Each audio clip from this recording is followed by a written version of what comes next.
Hai semuanya, balik lagi sama aku, Riza Septiani Subrata.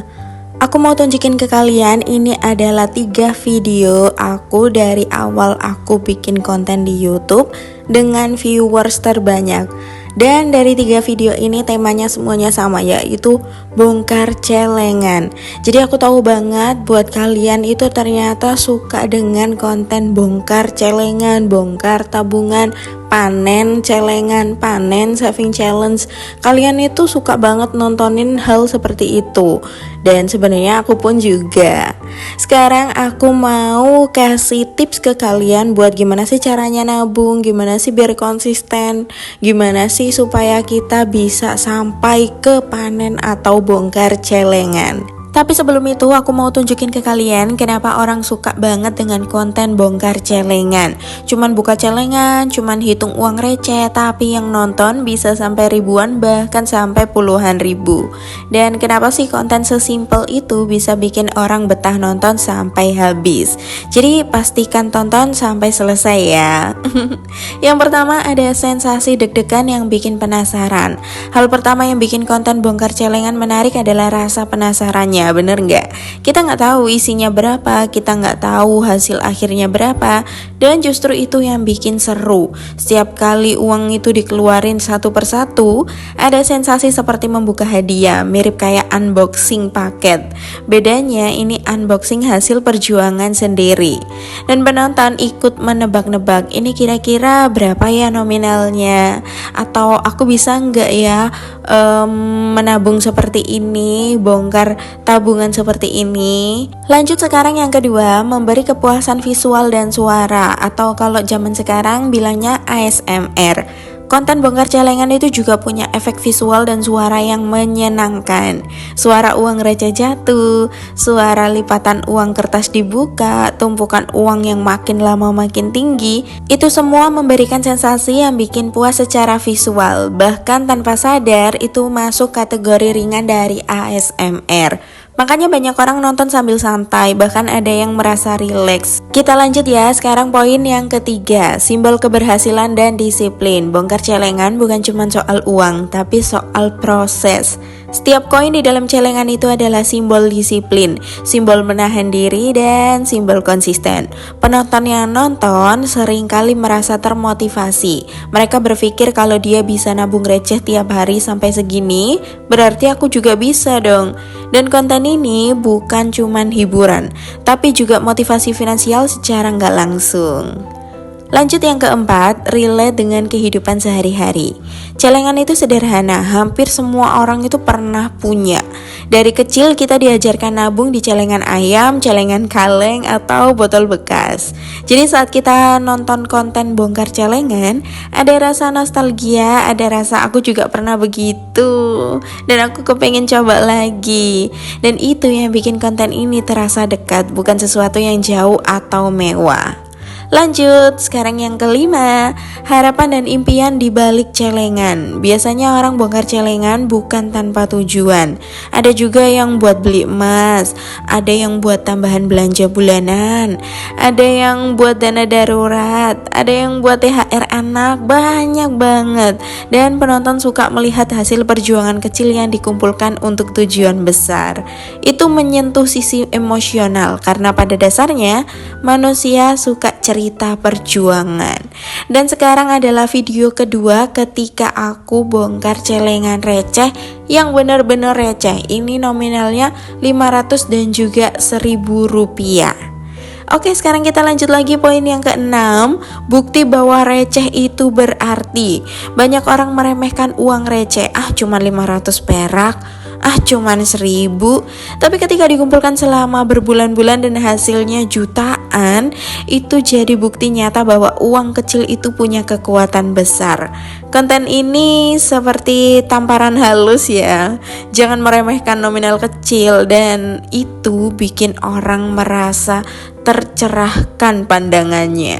Eits, masih ada poinnya lagi dan itu masih panjang banget. Sekarang aku jelasin poin yang ketujuh. Ada efek ikut memiliki. Saat nonton dari awal sampai akhir, penonton itu ngerasa kayak ikut dalam prosesnya. Mereka seolah-olah ikut nabung, ikut menghitung, dan ikut deg-degan saat hitung totalnya. Dan ketika jumlah akhirnya diumumkan, ada rasa puas bersama. Itu yang bikin penontonnya bisa tinggi. Banyak banget yang komentar baik juga. Semangat ya nabungnya. Aku juga mau seperti itu dong. Oke, lanjut lagi. Sekarang poin yang ke-8, konten yang real dan tidak mengada-ada. Di zaman sekarang banyak konten yang terlalu dibuat-buat, tapi bongkar celengan itu nyata. Tidak perlu skrip berlebihan, tidak perlu drama. Itu murni hasil kebiasaan sehari-hari. Dan orang sekarang lebih suka konten yang real, jujur, dan sederhana. Apalagi konten tentang uang. Sekarang yang ke-9, mengajarkan mindset keuangan secara halus, tanpa ceramah panjang, tanpa teori yang ribet. Konten bongkar celengan sudah mengajarkan satu hal penting. Menabung itu bisa dimulai dari hal terkecil. Gak perlu nunggu gaji besar, gak perlu nunggu kaya dulu. Mulai dari receh pun bisa jadi sesuatu.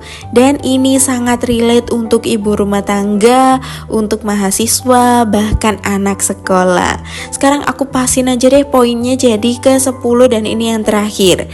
Ada elemen kepuasan reward. Setelah sekian lama menabung, akhirnya dibuka, itu seperti momen reward yang kita tunggu-tunggu. Penonton ikut merasakan, wah akhirnya dibuka juga.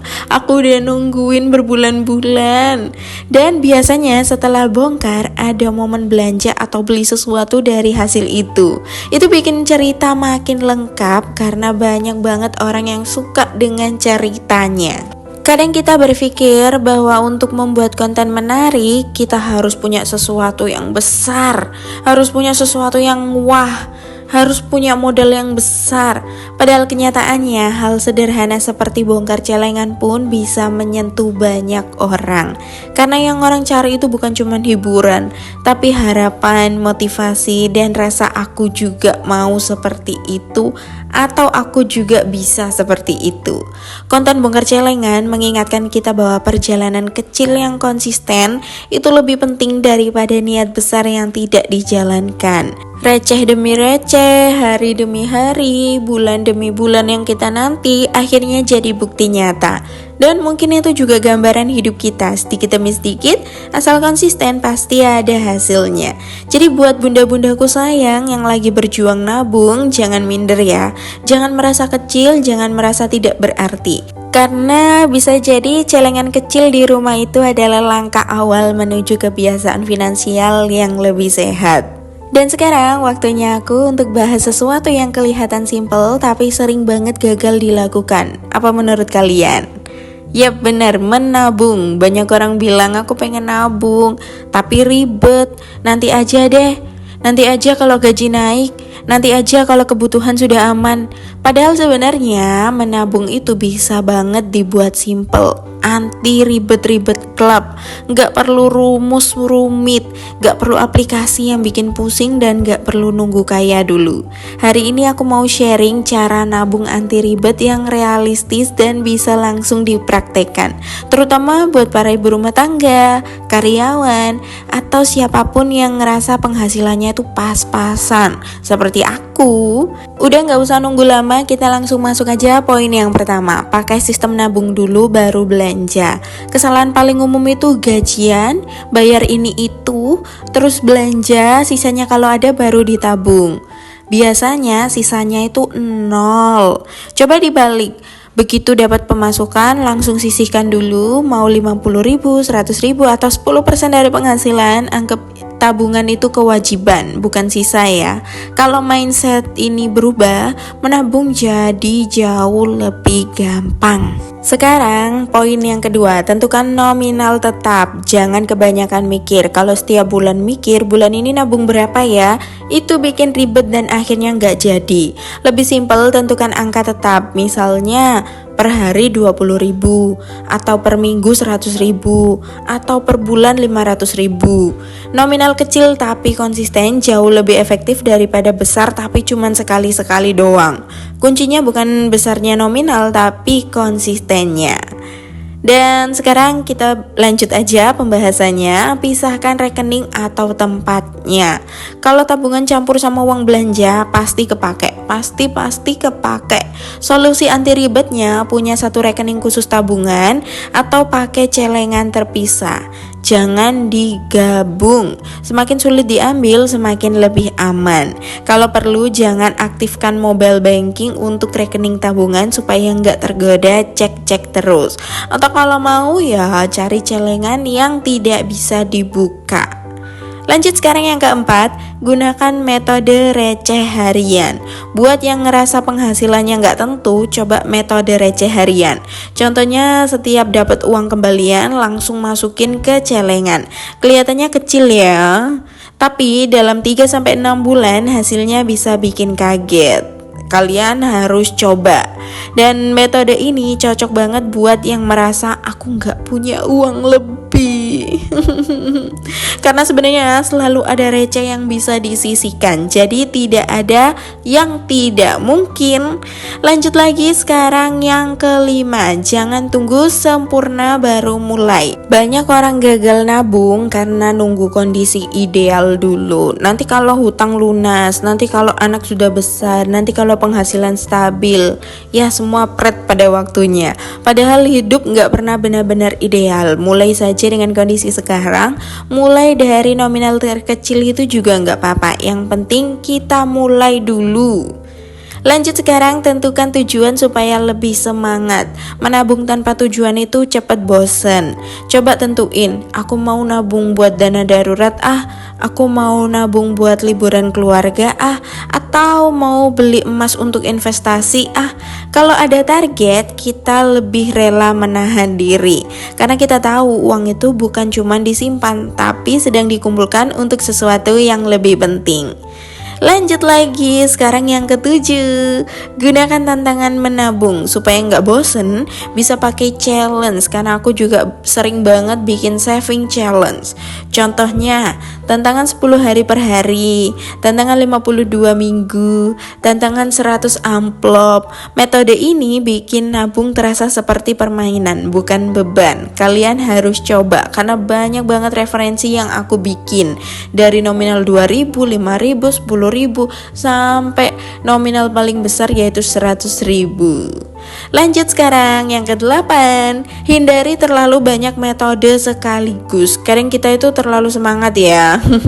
Pakai aplikasi ini, pakai sistem amplop, pakai challenge mingguan, ikut arisan, bikin deposito, terlalu banyak tabungan, akhirnya malah bikin bingung dan berhenti di tengah jalan.